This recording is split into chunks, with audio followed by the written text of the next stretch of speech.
Let's get a strategist view and cross over live to Frankfurt and Sonja Marten from DZ Bank. Sonja, very good day to you and a happy new year. Let's begin by just saying, what do you make of these comments and, what is really at the moment fair value for the yen?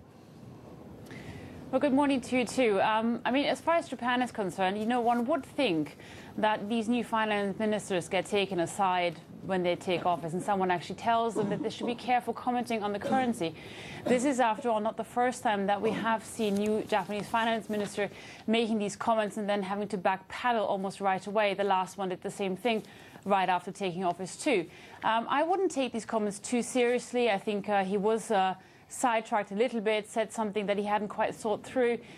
Clearly, Japan is not equipped to deal with an overly strong yen, but I think at these levels at the moment, there is no massive concern in Japan. We're not at levels below 90, so I think for the time being, there is no real risk of intervention.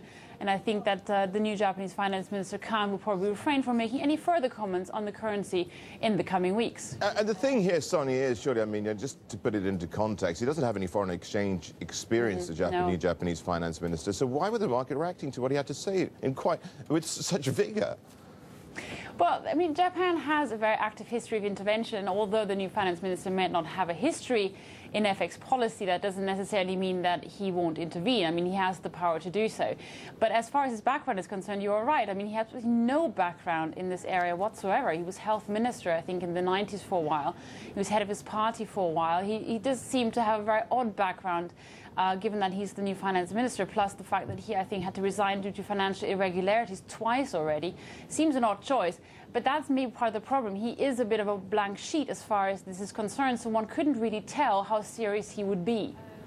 Sonja, let's turn to the only show in town really today, and that's that employment report out of the US. What are you looking for, and could we see a number which, well, perhaps indicates that we're over the worst of it and maybe we're not going to get a jobless recovery?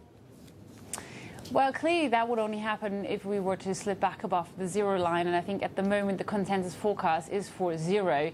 Of course, we're not going to hit that on the spot, but clearly the trend has been rather dynamic. Despite the fact that the non-farm payrolls data has remained below zero so far, the uptrend is actually really impressive. And the ADP data earlier this week, while slightly weaker than expected, still nevertheless did confirm that the labor market is in improvement. And of course, anything above zero, might that even just be a few thousand, would clearly be taken as a signal that a jobless recovery is not after all such a big risk, and that will be very, very dollar positive, I think. Yeah, but for how long?